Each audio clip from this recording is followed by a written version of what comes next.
Good evening, Boss Up family. We are so excited that you've joined us on a Friday night for another episode of Boss Up.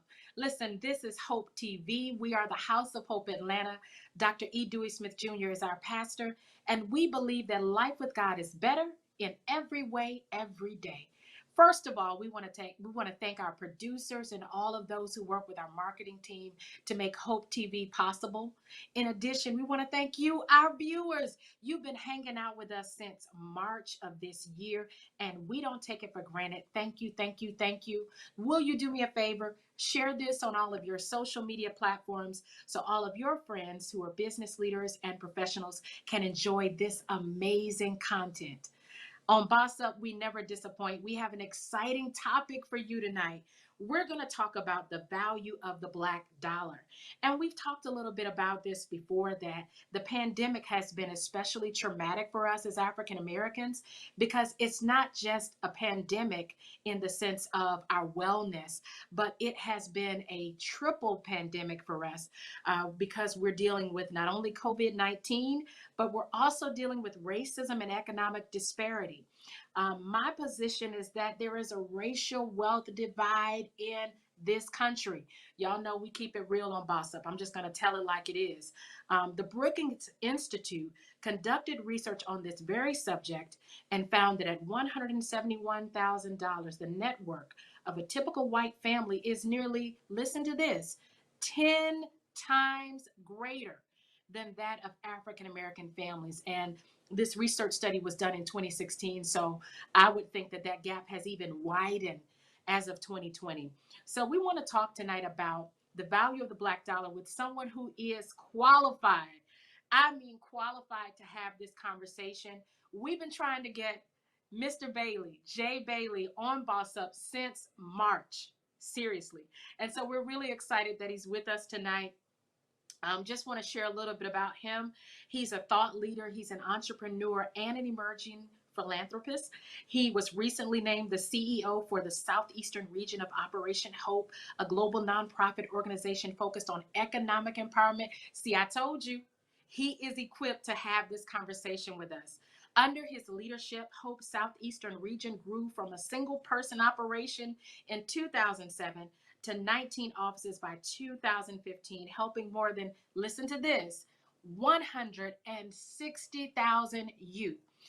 Now, there are a lot of other distinguished accomplishments that I can list off for Mr. Jay Bailey, but I'm going to let him tell us about a lot of his accomplishments, including the Russell Institute or Foundation. I want him to talk about that.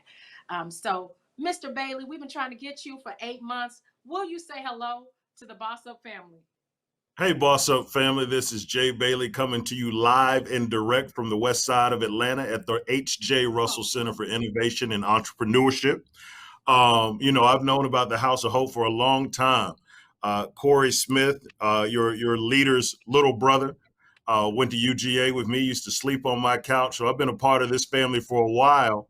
And no, I'm just glad to be here to have a conversation about a topic that we need to talk about a lot more. Absolutely. So, welcome, welcome, welcome again. If you're just joining us, I need you guys to share this video on all of your social media platforms so that your friends and people who you're connected to, your tribe, can enjoy this amazing content. Let's talk. Let's talk. So, Jay, a little bit. Tell us a little bit about yourself. How did you Sure. get into industry? Because we talked about this off camera, but you what you do is not monolithic. It's layered. Mm, It's mm. complex.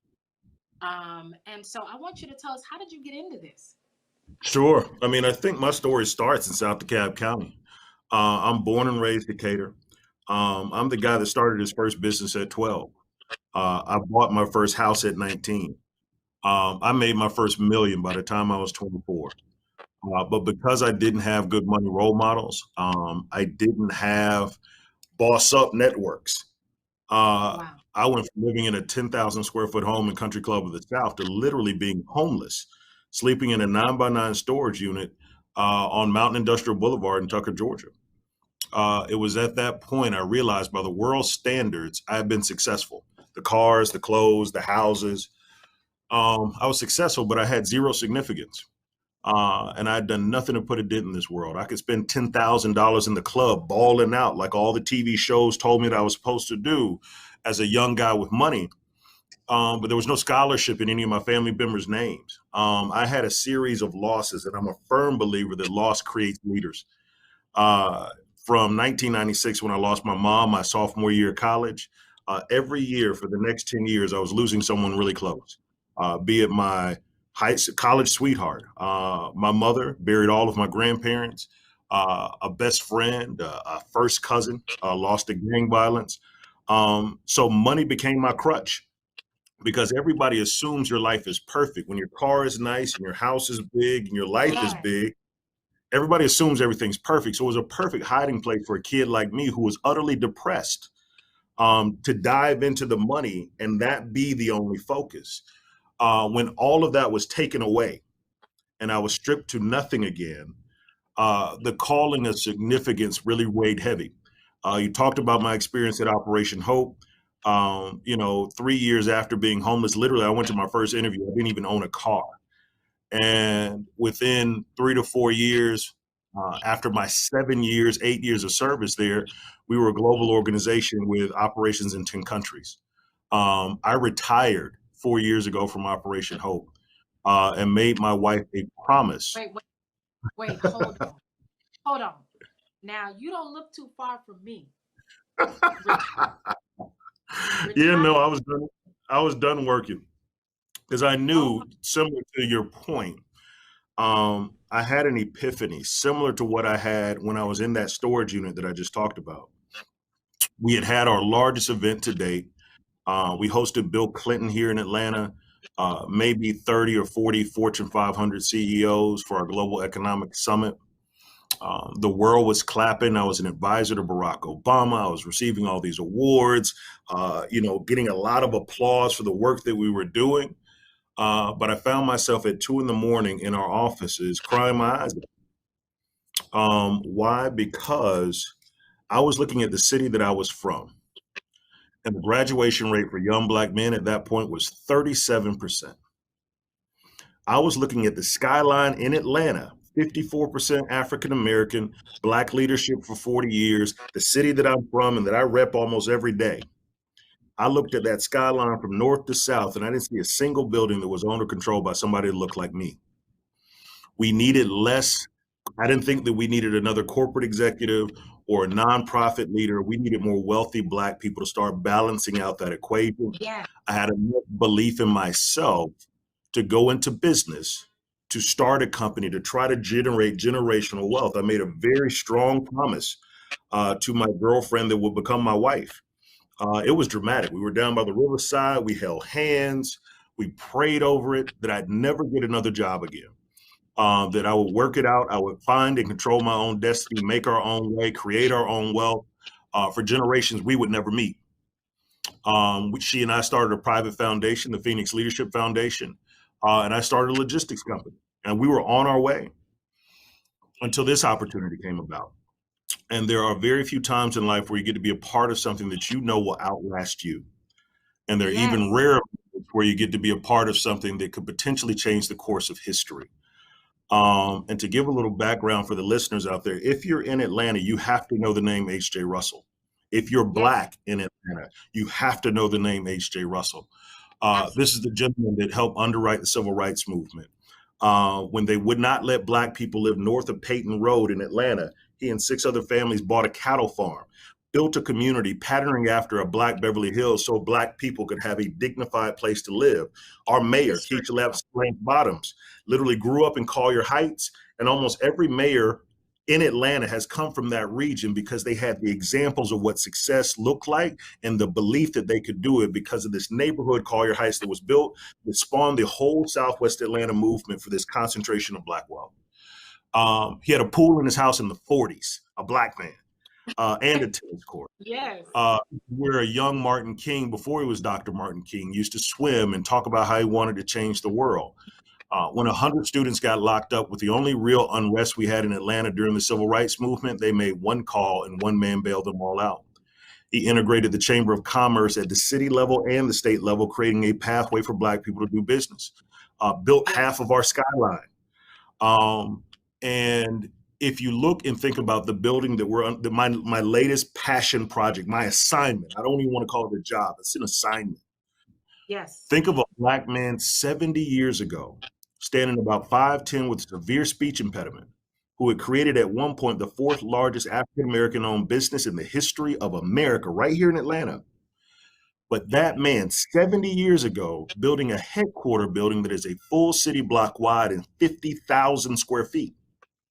He built it at the corner of Northside and Fair Street intentionally, because directly across the street, for all you AUC folks that are listening up, is Morehouse, Clark, Morris Brown, and Spelman at that time. He built this building intentionally because at that time, Black students were not allowed to go to Emory or UGA. And so he wanted those Yes. students that matriculated to have a physical representation of what was possible for Black people. And if you're in Atlanta and know anybody in development, from T. Dallas Smith to Egbert Perry to C.D. Moody to Noel Khalil, the list goes on and on. All of them got their start at H.J. Russell and Company. He created the platform for them to go from wherever they are to where they want to be.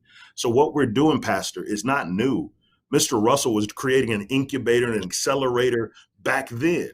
So we're just taking what he did, remixing it for another generation, and now looking at being the largest center in America dedicated to Black entrepreneurs and small businesses. At 54,000 square feet, the Russell Center for Innovation and Entrepreneurship becomes Atlanta's home for Black entrepreneurs.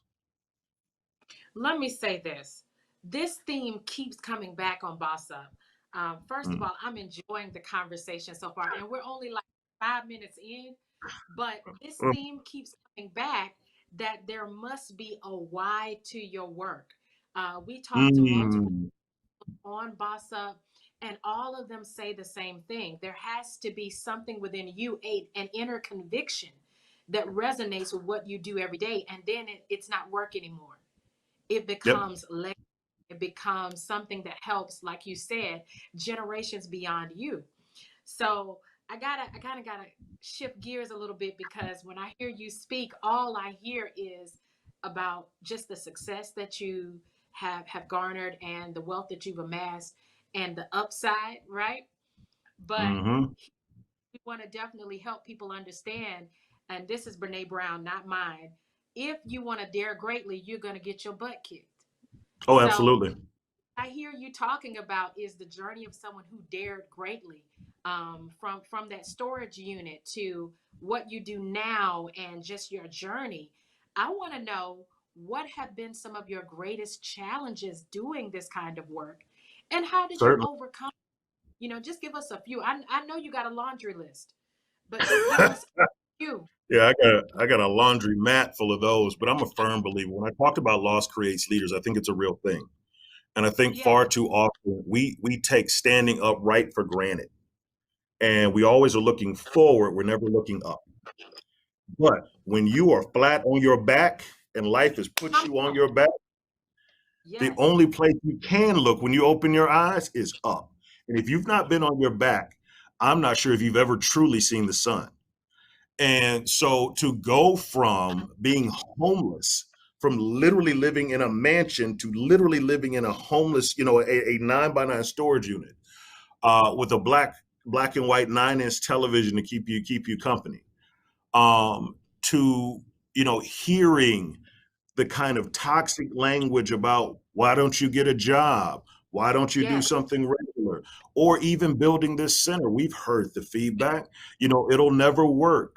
Why do you want to help entrepreneurs? Why do you want to make the building look so nice? Why don't you just sell the building and give it to a nonprofit doing work on the West Side? We don't need more Black entrepreneurs. We don't think there are enough Black entrepreneurs in Atlanta that can make it. You hear all of this, but to everybody on the call, you've got to get really serious about excising the noise.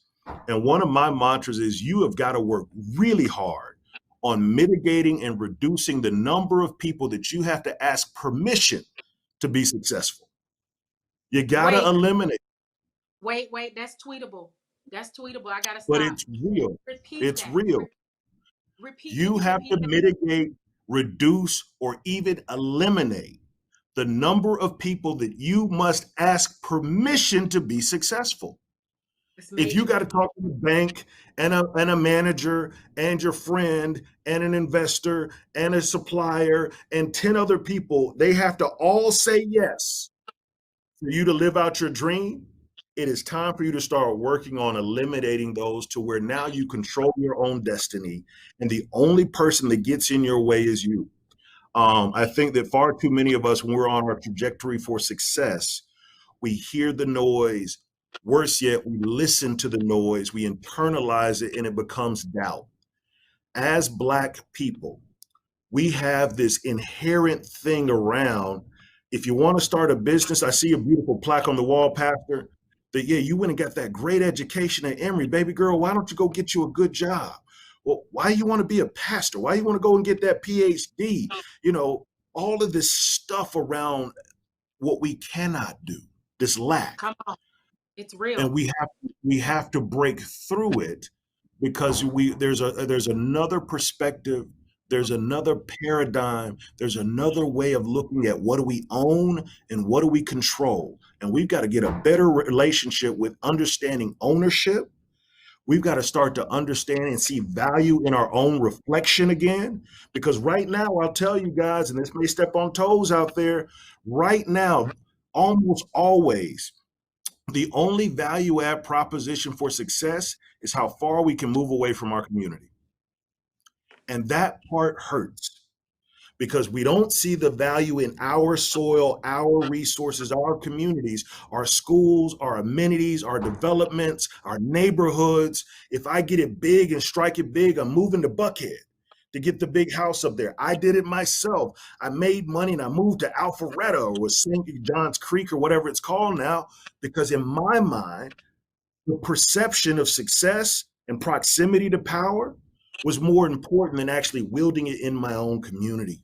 Got to change that narrative. We've got to love ourselves enough to build where we are. And that's why I love the House of Hope, in that where you guys are physically located is in the community that needs to see hope most. And Yes. every day you drive down Flat Shoals or up Wesley Chapel and you see this big cathedral, and I've been with people in the car and they're like, well, what's that? And I'm like, oh, that's a Black church with a Black pastor. And they sit back and go, what? That one? Because they can't believe it. Another part of my story that I didn't tell is that I remember when I was 14 and I used to steal my mom's car to drive around Southwest Atlanta, because I didn't believe Black people could live in houses that looked like that, because I had never seen it before. I came across Mr. Russell's home with a tennis court in the back and an indoor pool. And even back then, who knew that that connection would happen later on, 30, 40 years later? But that kind of connection is hard to aspire to something you've never been inspired by. And these examples that your listeners, as boss up business people, that your church represents in that community. Not only are you in that community, you've stayed in that community and you invest in that community. That's the Yes. example that we need of organizations saying where we stand is enough. We don't have to go anywhere outside of our community to have a dignified life. We can make that right here. It's what I'm trying to do at the Russell Center. Not only is it this 54,000 square feet, through Mr. Russell's leadership and the family's leadership, we own about 40 acres that surround the building, making it one of the largest land assemblages in a tier one international city owned by one entity. We're directly across the street from the AUC, 2 miles from Georgia Tech, 1 mile from Georgia State. So we have the opportunity to create a true innovation district, the likes of which the world has never seen, that is truly inclusive. Because I spent time in Silicon Valley, a lot of it. I've spent time in Cambridge with MIT and Harvard, the Research Triangle with Duke and UNC. I love what they're doing in Yes. Nashville. I love what they're doing in Austin. None of them Yes. have gotten diversity right. None of them have gotten diversity right. Oh, So why not Atlanta be the physical manifestation of what innovation, ideation, small business, because I will tell you what, we lose GDP every year because the brilliance that happens on the south side of town never yes. reaches the marketplace. And you can't tell me, listeners, when we talk about the power of us, Find me someone more innovative on the planet than a single mother with 2 kids making 17 grand a year. The way that she thinks, the way Talk that she about it. problem solves, the way that she has her grit and resilience. How is she even able to smile at Christmas time? But she does it. If you take that kind of ingenuity, that kind of resilience, and you give it a pathway to make her believe that her ideas have value and give her the runway to actually make them real, that's when we start to see our community shift forward. And so that's really what we're trying to do. This movement of economic mobility and wealth creation for our people that's rooted in the belief that we're enough. Listen, we're halfway through Boss Up. I got to say something to our viewers. If you have not shared this episode, I need you to share it right now because Jay Bailey is offering us some strategic moves that we can make to show the value of the Black dollar and to increase our wealth. And of course, to deal with this whole racial wealth divide. So if you are just joining us, we are the House of Hope Atlanta. This is the Boss Up Show on Hope TV. We need you to share, share, share, because this is a very meaningful conversation, not just for DeKalb County and those of us who live in this area, but I think it's a great conversation for us as African Americans nationally. So Mm, let's get back into this. Um, when you look at your journey and when you look at this whole idea of funding, because we do mhm. know that economic disparity where sometimes our Black micropreneurs are not able to get the funding that they need. Do you have any tips for those micropreneurs, those small business owners who are saying, I have the vision, I want to pour back into my community, I'm in the hood to help the hood, but I cannot get my hands on the right resources? How do I get over this wealth hump? How do I get over this money hump? Do you have any advice for them? Education and preparation. Yeah. One of the things that we will never be able to eliminate racism. We will not be able to eliminate racial bias and institutional bias. It exists. All the numbers and the data suggest that it does. The stat that you talked about earlier about household wealth being 10 to 11 times larger for a white family than a Black family, that's intentional and that's systemic. We won't be able to Yeah. just erase that. So when you start talking about small companies that need that extra funding, part of it, we can close the education gap. We can make sure that that company, one, needs the funding. So let's say your company, Cardner Inc., needs a $100,000 investment to make this work. One of the things we hope to do is make sure that let's pressure test that you really need 100,000. Because I think when we start talking about lack and we start talking about belief, we Mm-hmm. think that money is the only thing keeping us from actually being successful. And oftentimes, when you get with the right kind of leader, the right kind of mentorship, the right kind of direction and coaching, you'll see that that 100,000 may only be 25,000. And not saying you don't need 100,000, but we can start to really dig into what is your true need for the stage that you're in right now. That number, for everybody listening, that number starts to increase with your lack of faith. That number Mm. that you think you need starts to increase with your lack of belief of what's possible. Have you created something in the marketplace that creates value and you're able to communicate that value? I'd say I need $250,000 because I'm scared that I'll run out of money and I may not be able to pay myself and feed myself. So I say, well, I'm gonna need at least 500,000. But maybe when we dissect it, you need less. But if you need that 100,000, let us look at the best source of capital available in the marketplace because we have to go beyond your network. The community has to get involved to say that there's lots of funding out there, but from my 1-2 eye perspective, I'd have no real bandwidth about all the access that's out there. So getting with Mm. organizations that can provide the kind of access necessary to say, oh, well, Chase Bank has a platform that fits you perfectly, or the SBA has a loan that fits you perfectly, or this organization has a product that fits you perfectly. But then in the preparation gap, it is one of the things that we want to focus on most. If Chase Bank has a product, then we got to make sure that if they need 10 things, you've got all 10. If this investor has, you fit the profile of what they want to invest in, and they have 10 criteria to invest, we want to make sure you're prepared to go to the table with everything necessary to win. Um, it's tough out there, but one of the things I also want to do is start to activate and weaponize the community. There is no vehicle currently for Mother Johnson at the House of Hope, who's 78. She got a little bit of money. She wants to help a business out. She doesn't have that much, but she wants to contribute $200 to a business. We don't have the Yes. collective vehicle to take all of the Mother Johnsons that are in the metro Atlanta area, and they're little 50, they're Come on. 25, they're 200, they're 1,000, they're 15, they're $2. I am a firm believer that the community can solve its own problems. I'm a firm Yeah. believer that we can start to look at coalescing our dollar in our community to fund our businesses that will create jobs, that will create wealth, that will create hope and sustainability in communities, and we can fund it ourselves. I believe that we have a pathway to success.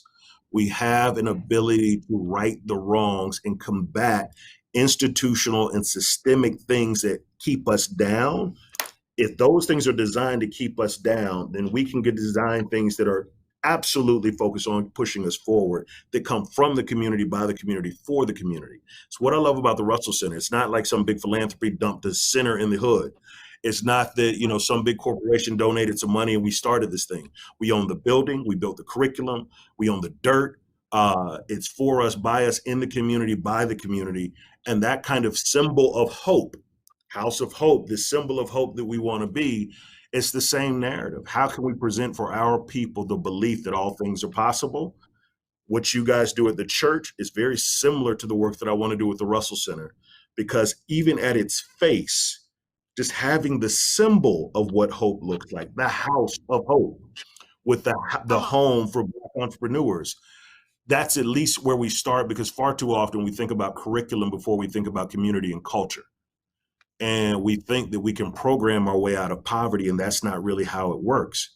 We have to build something that looks at a life cycle of the business on a continuum of engagement. If you told me that all I had to do was come to church one time and get all that good God, and for the rest of my life I'd be good, wrong. You know that's not how it works.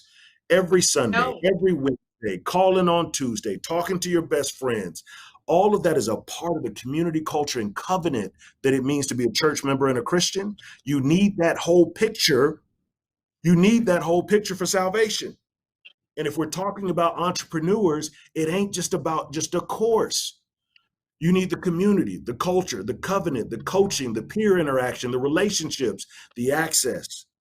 As I'm a firm believer, family, the only difference between Buckhead and Bankhead is access, opportunity, and exposure. That's it. That's the whole game. Access, opportunity, and exposure. Kids in Buckhead want to be doctors, lawyers, accountants, consultants who run company. Kids over in Bankhead want to be rappers, athletes, and dope dealers. And you can't tell me that my God doesn't equally distribute brilliance, talent, and genius. The only difference, access, opportunity, exposure. Mr. Russell started as a plasterer. It ain't rocket science. You know why he did that? Because his daddy was a plasterer. If you see doctors, if you see lawyers, if you see accountants, if you see business people all the time, then it's not rocket science that you believe that you can become one. But if you don't see any of that, you are limited in your belief of what is possible. Even to this day, I'm 44 years old, and I made a bet with somebody because I was watching this show Billions. And in my Mhm. entire life, I have not seen a single character in a movie, a television show, or commercial as a extremely wealthy Black businessman, like a boss. And I've been betting people for the past several months if you could tell me differently. But we have not seen the images that make us believe that it's possible, and you have to have that. We have to tell our stories. We have to come together and share our experiences. We've got to talk about the good, the bad, and the ugly. We can't just make it about the wins. I love the question about the losses, because that's the only way you're going to develop the strength to endure, is by taking the hits. And so, that's a very, very long answer to your question. The pain is necessary. Those that will inherit the earth are those that can effectively manage pain. And for those that are entrepreneurs and business leaders out there, you're creating something that did not exist before. And we are depending on you. Like, someone's whole life is depending on you exercising your vision and your dream. how they're going to send their kid to college, how they're going to put food on the table, how they're going to build and buy their own homes, are dependent upon you saying, I believe in what God put inside of me, and I want to make it real. And someone's salary and their future and generations yet unborn are depending on you to make it real. The House of Hope was not real 20 years ago. I'm from Decatur. So I No, sir. remember Greatest Travelers Rest when it was on Tilson Road back in the day Yes. when it was right across the street Yes. from St. Peter and Paul. I remember those That's right. days. I remember probably one of your old mothers in the church now, but Miss Smothers was I don't know if she's still there You or know still I know living. mothers. You know I know Is them. she still there? Miss Smothers was my third grade teacher. And Oh my I God. remember her talking about her church. And I remember driving to her church and attending her church. And now I remember the vision when Dewey, Pastor Smith, uh, thought about taking on this new building and how people thought he was crazy. And why would you buy that big place and all of the noise that he heard? And look at you now. People Yes. are employed by the House of Hope. People pay their bills. People send their kids to school. People go on vacation because leaders in that church had the courage to do what everybody said they could not. It's the power of the entrepreneur, it's the power of the idea, and why everybody on this call who's trying to boss up is necessary. Small business has been the backbone of our community for as long as we can remember. And it will continue to be the driver of the economy. And we must support at all cost our heart and our intention and our belief that things are possible. And we must have community development like what you're doing, bringing us together to have these conversations, because a lot of times the rest of the world doesn't understand. And we No. need that community to help us say that I'm not crazy. I may be a little crazy, but I'm not that crazy. And there are other people just like me that are out there struggling every day to make this dream real. What you've described in the moments that you've just been speaking and answering my question is what I believe is true discipleship. Mm, Discipleship is community, it is culture, it is covenant. And so mm, what you shared in this show tonight is something I can get behind. I know it's something our viewing mm. audience can get behind, our community can get behind. So for the last 3 minutes of the show, I want you to tell us how we can support you. Surely. How can we connect with you? How can we join with you? Because what you are doing is it's transformational. It's Mm. paradigm shifting. It's culture shifting. And so, how can we get behind you? I need to know for myself. How Yeah, can no we doubt. support you? We are building something special on the west side of Atlanta. I've only been in the position 2 years. So 2 years ago, we started at zero with a gutted out building, and we had to build from there. As God would have it, even in the midst of COVID, we were helping anywhere from 800 to 1,500 people a week coming through our doors. Our founding 100 businesses, we've raised a little over $17 million to build this dream out. And, I have a goal of another 15 that I want to raise before the end of the year It because our is people, so. it is, we will claim it because our people deserve it. Our people deserve to have something nice on our side of town that we can own and have a sense of belonging. So for those out there, rcie.org is the website. Follow us on social media. Certainly connect with me on LinkedIn. It's Jay Bailey, as you see it. I think that's my Instagram tag on the bottom. We're building community. And so as we build, part of my personal motto is build as we climb.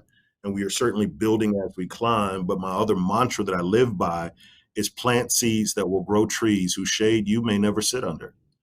Plant seeds that will grow trees through shade you may never see under. We are all planting seeds. For you business owners out there, you are doing things that will affect generations yet unborn. Plant those seeds. This conversation, these things that we're doing, the House of Hope, your PhD, your doctorate that you're going after, you're planting seeds because there will be a little girl that sees Carter, Dr. Carter, and she believes it's possible. And you may never meet this young lady, but she saw you one day, and just by your title and your name, or even just past, it gave her permission to dream and aspire. That's the power that we don't really understand that we wield as business leaders and those that charge forward and set the pace. There are people that are watching that will pattern their lives after what you are doing. The great CT Vivian, who was a mentor of mine that we lost this year, gave me the best advice I ever had. He said, "Doctor, all the power is in the doing." And he put a period on it. And that was enough, because he's right. We can talk about it all day, but the action is where the power lies. I'm imploring everybody on this call to build with one another. The African proverb says, if you want to go fast, go alone. If you want to go far, go together. And I want each of us to go farther together. Listen, there's nothing I want to add to anything you've shared. I'm not that preacher. I'm not that preacher that feels like you got to go on and on and on after a good message or a good Mm, line of thought. I believe when it's good, it's good. Let's ashe, let's say la, sure. and end on that. Mm, So this is the Boss Up Show on Hope TV. Dr. E. Dewey Smith Jr. is our pastor. And again, we believe that life with God is better in every way, every day. Have a safe mm. weekend, family, and we'll pick this up again next week. Take care, guys.